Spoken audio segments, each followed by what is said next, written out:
할렐루야. 오늘은 2월 19일 목요일입니다. 오늘도 정시 매일 예배를 드리시는 성도님들 한 분 한 분 사랑하고 축복합니다. 다 같이 사도신경으로 우리의 신앙을 고백하며 예배의 자리로 나가겠습니다. 전능하사 천지를 만드신 하나님 아버지를 내가 믿사오며 그 외아들 우리 주 예수 그리스도를 믿사오니 이는 성령으로 잉태하사 동정녀 마리아에게 나시고 본디오 빌라도에게 고난을 받으사 십자가에 못 박혀 죽으시고 장사한 지 사흘 만에 죽은 자 가운데서 다시 살아나시며 하늘에 오르사 전능하신 하나님 우편에 앉아 계시다가 저리로서 산자와 죽은 자를 심판하러 오시리라. 성령을 믿사오며 거룩한 공예와 성도가 서로 교통하는 것과 죄를 사하여 주시는 것과 몸이 다시 사는 것과 영원히 사는 것을 믿사옵나이다. 아멘. 다 같이 찬송가 314장 함께 찬송하겠습니다.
오늘 우리에게 주시는 하나님의 말씀은 마태복음 15장 1절부터 20절까지의 말씀입니다. 함께 받들어 읽겠습니다. 그때 바리새인과 서기관들이 예루살렘으로부터 예수께 나와 이르되 당신의 제자들이 어찌하여 장로들의 전통을 범하나이까? 떡을 먹을 때에 손을 씻지 아니하나이다. 대답하여 이르시되 너희는 어찌하여 너희의 전통으로 하나님의 계명을 범하느냐?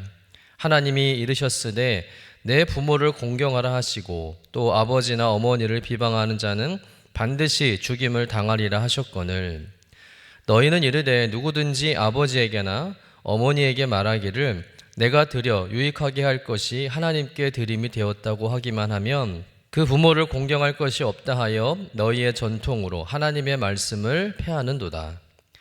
외식하는 자들아 이사야가 너희에 관하여 잘 예언하였도다. 일러스되 이 백성이 입술로는 나를 공경하되 마음은 내게서 멀도다. 사람의 계명으로 교훈을 삼아 가르치니 나를 헛되이 경배하는도다 하였느니라 하시고 무리를 불러 이르시되 듣고 깨달으라. 입으로 들어가는 것이 사람을 더럽게 하는 것이 아니라 입에서 나오는 그것이 사람을 더럽게 하는 것이니라. 이에 제자들이 나와 이르되 바리새인들이 이 말씀을 듣고 걸림이 된 줄 아시나이까? 예수께서 대답하여 이르시되 심은 것마다 내 하늘 아버지께서 심으시지 않은 것은 뽑힐 것이니 그냥 두라. 그들은 맹인이 되어 맹인을 인도하는 자로다. 만일 맹인이 맹인을 인도하면 둘이 다 구덩이에 빠지리라 하시리니 베드로가 대답하여 이르되 이 비유를 우리에게 설명하여 주옵소서. 예수께서 이르시되 너희도 아직까지 깨달음이 없느냐? 입으로 들어가는 모든 것은 배로 들어가서 뒤로 내버려지는 줄을 알지 못하느냐? 입에서 나오는 것들은 마음에서 나오나니 이것이야말로 사람을 더럽게 하느니라. 마음에서 나오는 것은 악한 생각과 살인과 간음과 음란과 도둑질과 거짓 증언과 비방이니 이런 것들이 사람을 더럽게 하는 것이요 씻지 않는 손으로 먹는 것은 사람을 더럽게 하지 못하느니라. 이는 하나님의 말씀입니다. 아멘. 사람은 때때로 형식과 의무에 매몰되어서 본래의 목적을 잃어버릴 때가 많습니다. 예수님 당시 바리새인들과 서기관이 그러했습니다. 율법은 본래 하나님의 백성들께 살아가도록 돕는 신앙과 삶의 지침이었습니다. 그런데 그들은 율법의 정신과 의미보다는 지켜야 한다는 형식과 의무에만 매달리게 된 것이죠. 그로 인해서 예수님은 그들과 끊임없이 충돌하게 됩니다. 오늘 본문도 그와 관련된 장면입니다. 예수님께서 놀라운 이적을 행하시고 하나님의 나라를 드러내셨지만 그들이 주목한 것은 사역의 본질이 아니라 전통이었다는 거예요. 그 전통을 본문에서는 장로들의 전통이라 표현하고 있습니다. 장로들의 전통이라는 것은 성경 선생들인 랍비들이 모세의 율법을 더욱 세분화하여 실제 생활에서 잘 지키도록 오랜 세월 동안 율법을 기초로 해서 만들어 지키던 일종의 전통적인 신앙 규칙과 같은 것입니다. 그러니까 이 장로들의 전통은 모세의 율법에 명시된 것이 아니라 후대에 첨가되고 만들어진 규례라는 거예요. 그중 하나가 식사 전에 손을 씻는 규례였는데 예수님의 제자들이 이를 지키지 않고 식사하자 바리새인과 서기관들이 이때다 싶어 문제를 삼아 예수님을 공격하게 된 것이죠. 그런데 주님은 그들에게 더 본질적인 질문을 던지면서 반격을 하십니다. 우리 본문 3절부터 6절까지의 말씀 같이 읽어볼까요? 대답하여 이르시되 너희는 어찌하여 너희의 전통으로 하나님의 계명을 범하느냐? 하나님이 이르셨으되 내 부모를 공경하라 하시고 또 아버지나 어머니를 비방하는 자는 반드시 죽임을 당하리라 하셨거늘 너희는 이르되 누구든지 아버지에게나 어머니에게 말하기를 내가 드려 유익하게 할 것이 하나님께 드림이 되었다고 하기만 하면 그 부모를 공경할 것이 없다 하여 너희의 전통으로 하나님의 말씀을 폐하는도다. 지금 예수님은 바리새인들의 잘못된 전통 하나를 지적하고 계십니다. 그 전통이 바로 고르반이라는 전통이에요. 이 고르반이 뭐냐면 당시 모든 자녀는 마땅히 부모를 봉양해야 할 책임이 있었는데 부모님을 봉양할 제물을 하나님께 드리기로 서원했다면 또 실제로 드렸다면 부모님을 봉양해야 하는 책임을 면제받을 수 있는 제도였다는 거예요. 다시 말해서 어떤 사람이 자기 재산을 고르반이라고 선언하게 되면 그 재산을 하나님께 드린 것으로 간주됩니다. 그래서 그 돈으로는 부모님을 부양할 수 없는 거죠. 돈이 없으니 부모님을 부양할 수 없게 되니까 결국 부모님을 부양하는 그 책임을 면제받게 되는 거예요. 물론 이 고르반 전통은 부모 봉양보다 하나님께 대한 신앙 또 하나님의 공경이 우선해야 한다는 종교적 가르침에 근거한 전통입니다. 그러나 점점 이 규례가 부모와 사이가 나쁜 자식이나 부모 공경을 꺼려하는 불효 자식들에게 부모 공경을 회피할 수 있는 정당한 변명거리를 제공하게 되었다는 겁니다. 그야말로 잘못된 규례고 전통이죠. 정작 부모님은 돌보지도 않고 성전에 좀 헌금을 했으면 그게 부모님께 효도한 것이라고 생각했다는 거예요. 그럼 지금 만약 그런 전통이 있다면 여러분은 그 전통을 따를 마음이 있겠습니까? 제가 목사라도 그런 헌금은 하지 말고 차라리 부모님께 한 번이라도 더 찾아뵈라고 말할 것 같습니다. 그게 진짜 효도 아니겠습니까? 하나님께 헌금 낸 걸 가지고 자녀로서 마땅히 부모님께 할 일을 다 했다고 생각하는 것은 잘못된 태도고 잘못된 생각이라는 것이죠. 그런데 당시 유대인들 중에는 이런 어처구니 없는 행동을 하는 경우가 많았다는 거예요. 쉽게 말해서 돈으로 효도를 때운 것입니다. 헌금을 했다고 해서 부모를 돌보지 않아도 되는 것은 아니죠. 결국 본질적이지 않는 전통 규례 때문에 하나님께서 직접 명하신 내 부모를 공경하라는 10계명의 제5계명을 어기게 되는 중대한 오류를 범하게 된 것입니다. 부모님을 봉양하는 것은 단순한 효도가 아니죠. 이것은 하나님의 명령입니다. 그런데 전통 때문에 그 명령을 어기게 되었다는 것입니다. 예수님께서는 이러한 잘못된 전통이 오히려 하나님의 율법과 말씀을 무시하는 것이라고 말씀하고 있는 것이죠. 여러분, 전통이라고 해서 다 나쁜 것은 아닙니다.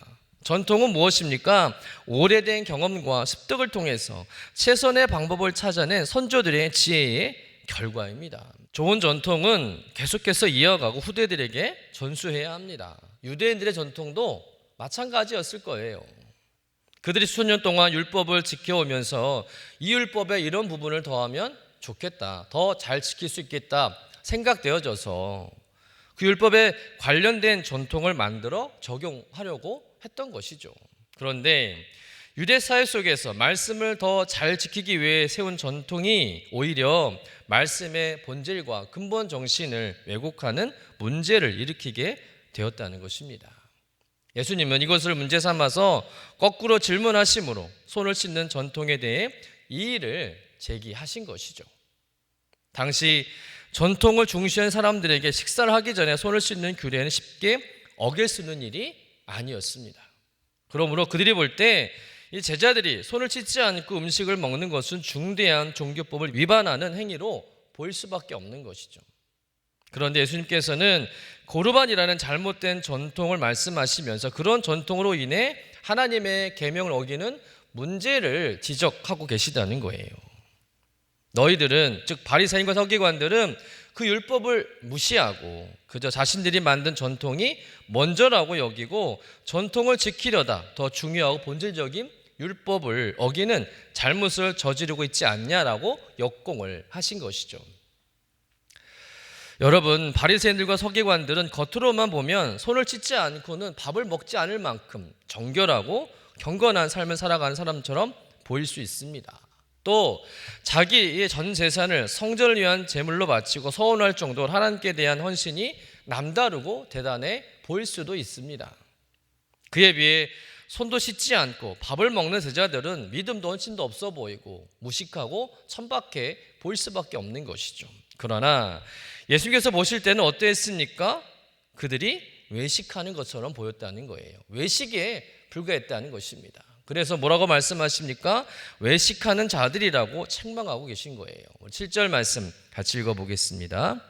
외식하는 자들아, 이사야가 너희에게 관하여 잘 예언하였도다 일러스되. 그리고 외식이라는 것은 헬라어 언어로 히포크리스라는 단어인데요, 그 뜻은 뭐냐면 무대에서 가면을 쓰고 연기한다라는 의미를 가지고 있습니다. 다시 말해서 외식이라는 것은 무엇인가? 하나님의 뜻을 어기지 않는 것처럼, 오히려 하나님을 잘 믿고 섬기는 것처럼 보여지게 하는 기술이라는 거예요. 마음은 없는데 행동으로 하나님을 잘 섬기는 것처럼 행동을 한다는 겁니다. 연기한다는 거예요. 꾸미는 것이죠. 바리새인들과 서기관들의 신앙은 겉과 속이 다른 신앙인데 하나님 앞에서가 아니라 사람들 앞에서 보이기 위한 신앙이었다는 겁니다. 그러니까 그들이 열심히 손을 씻는 것, 서원을 하는 것은 고도의 기술적인 외식이었다는 겁니다. 이런 바리새인들과 서기관들의 문제를 잘 알고 계신 예수님은 이사야 말씀을 인용하시면서 그들의 무지함을 깨워주시죠. 우리 본문 7절에서 10절 말씀 같이 읽어보겠습니다. 외식하는 자들아, 이사야가 너희에 관하여 잘 예언하였도다. 일러스되 이 백성이 입술로는 나를 공경하되 마음은 내게서 멀도다. 사람의 계명으로 교훈을 삼아 가르치니 나를 헛되이 경배하는도다 하였느니라 하시고 무리를 불러 이르시되 듣고 깨달으라. 이 말씀 가운데 이 백성이 입술로는 나를 공경하되 마음은 내게서 멀도다. 이 말씀은 단순한 책망이 아니라는 거죠. 과거 이스라엘 백성들이 왜 망했는지를 깨닫게 해주는 말씀입니다. 왜 이스라엘 백성들이 망했습니까? 겉으로는 말로는 하나님을 섬긴다고 했지만 마음으로는 하나님을 떠나 있었기 때문이죠. 입술로는 경건을 말했지만 삶은 하나님을 떠나 있었습니다. 결국 하나님의 심판을 받게 된 것이죠. 지금 바리새인들과 서기관들을 지키는 장로들의 전통 안에는 하나님을 사랑하는 마음도 없고 이웃을 사랑하는 마음도 없습니다. 오히려 자신들의 교만과 위선과 아집만이 가득함을 예수님께서 지적하고 계신 것이죠. 오늘 예수님께서 말씀하시고자 한 핵심은 무엇입니까? 전통은 참 좋은 것이겠지만 그 전통도 하나님의 말씀을 더 잘 지키고 하나님의 뜻을 따를 수 있을 때 가치가 있고 좋은 것이지, 오히려 하나님의 말씀을 교묘하게 이용해서 자신들의 이득이나 취하고 편하게 살려고 하는 수단으로 쓰인다면 그 전통은 하나 쓸모없는 것이라는 겁니다. 하나님의 말씀을 헛되게 하는 일이라는 것이죠. 여러분, 오늘 말씀을 들으면서 나는 어떤 신앙생활을 하고 있는지를 한번 점검해 봐야 할 줄로 믿습니다. 나는 하나님의 말씀대로 신앙생활을 하고 있는가? 우리가 오랜 시간 동안 신앙생활을 하면서 만들어졌던 좋은 전통이 많이 있습니다. 그런데 그 전통이 지금 하나님을 더 가까이 하는데 방해만 되는 것들인데 그 오래된 전통에 내가 목숨을 걸고 있는 것은 아닌지 우리의 신앙을 돌아봐야 한다는 거예요. 정작 중요한 마음은 없는데 그저 행위로 외식으로 신앙생활하고 있는 모습은 없는지 우리의 신앙을 점검해야 할 줄로 믿습니다. 만약 그런 믿음이라면 이미 그 믿음은 죽은 믿음이나 마찬가지라는 거죠. 여러분, 믿음이라고 해서 다 같은 믿음이 아닙니다. 살아있는 믿음도 있고 죽은 믿음도 있다는 거죠. 성도도 마찬가지죠. 성도라고 다 같은 성도가 아닙니다. 영이 살아있는 성도가 있고 영이 죽어있는 성도도 있는 거예요. 여러분, 내 믿음이 진짜인지 아닌지 아는 방법은 단순합니다. 내 안에 생명력이 있는지를 보면 되는 거예요. 생명이 있는 것은 굳어지지 않습니다. 유연하죠. 영적으로도 마찬가지예요. 영적 생명력이 있는 사람은 굳어지지 않습니다. 유연합니다. 늘 하나님의 말씀 앞에 반응한다는 것이죠. 사랑으로 움직입니다. 그러나 이 영적 생명력이 떠나면 딱딱해지고 차가워지고 형식만 남는다는 거죠.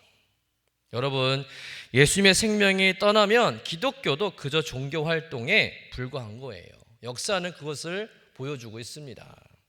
중세교회가 수많은 규칙과 제도를 만들었지만 그 중심에서 예수의 생명이 사라졌을 때 중세교회는요, 사람의 종교로 전락되고 결국 타락하고 말았던 것이죠. 예수님이 오늘 지적하신 것도 바로 그것입니다. 왜 손을 씻는지도 모른 채 습관처럼 전통을 지키는 것이 무슨 의미가 있냐는 거예요. 하나님께서 원하시는 것은 형식이 아니라 마음이라는 것이죠. 행위가 아니라 사랑이라는 것입니다. 그래서 예수님은 결론적으로 이렇게 말씀하시죠. 우리 본문 19절, 20절 말씀 같이 읽어보겠습니다. 마음에서 나오는 것은 악한 생각과 살인과 간음과 음란과 도둑질과 거짓 증언과 비방이니 이런 것들이 사람을 더럽게 하는 것이요 씻지 않는 손으로 먹는 것은 사람을 더럽게 하지 못하느니라. 한마디로 행위와 전통이 중요하지 않다는 것이 아니라 먼저 마음을 회복해야 한다는 겁니다. 하나님은 우리의 손을 먼저 보시는 것이 아니라 우리의 마음, 우리의 중심을 먼저 보신다는 거죠. 여러분, 마음이 깨끗하면 이미 그의 온몸이 깨끗하다는 것입니다. 그러나 반대로 마음이 더러우면 아무리 손을 수백 번, 수천 번 씻어도 하나님 앞에 더럽다는 거예요. 여러분, 억지로 마지못해 형식적으로 지키는 신앙은 오래가지 못합니다. 늘 부담이 되고 짐만 되고 결국 지치게 된다는 것이죠. 그러나 하나님을 사랑하는 마음으로 순종하면 그 순종은 기쁨이 됩니다. 의무가 아니라 은혜가 된다는 것이죠. 신앙생활이 결코 어렵지 않습니다. 신앙생활이 어려운 이유는 말씀이 어려워서가 아니에요. 마음이 식어있기 때문인지도 모르는 일이죠. 여러분, 주님을 향한 진실한 마음을 회복하시기를 간절히 축원합니다. 형식이 아니라, 행위가 아니라 마음을 들으시기를 간절히 축원합니다. 습관처럼 해오던 신앙이 아니라 살아있는 관계로 주님을 만나는 신앙이 되어야 할 줄로 믿습니다. 그래서 마음이 살아있는 신앙, 주님을 사랑하는 참된 믿음, 영적 생명력을 가진 여러분 되시기를 주님의 이름으로 간절히 축원합니다. 기도하겠습니다. 우리의 마음의 중심을 보시는 주님, 신앙의 본질을 잃어버리고 형식과 위선의 신앙으로 살아가고 있는 것은 아닌지 오늘 말씀을 통해서 우리의 신앙을 돌아보게 하시니 감사드립니다. 본질을 놓치지 않는 신앙인이 되게 하여 주옵소서. 그러기 위해서 더욱 주님께 마음으로 가까이 나아가는 성도 되게 하여 주옵소서. 주님을 사랑하는 마음을 회복시켜 주시고 그래서 진심으로 주님을 섬기며 주님을 기쁘시게 하는 신앙생활을 할 수 있도록 인도하여 주시옵소서. 영적 생명력이 내 안에 늘 꿈틀거리게 하시고 정결한 마음으로 살면서 내 마음과 형식을 분리하지 않고 온 마음으로 전심으로 하나님을 기뻐하는 삶의 예배를 드리게 하여 주옵소서. 감사드리며 거룩하신 예수님의 이름으로 기도드립니다. 아멘. 하늘에 계신 우리 아버지여, 이름이 거룩히 여김을 받으시오며 나라가 임하시오며 뜻이 하늘에서 이루어진 것 같이 땅에서도 이루어지이다. 오늘 우리에게 일용할 양식을 주시옵고 우리가 우리에게 죄 지은 자를 사하여 준 것 같이 우리 죄를 사하여 주시옵고 우리를 시험에 들게 하지 마시옵고 다만 악에서 구하시옵소서. 나라와 권세와 영광이 아버지께 영원히 있사옵나이다. 아멘.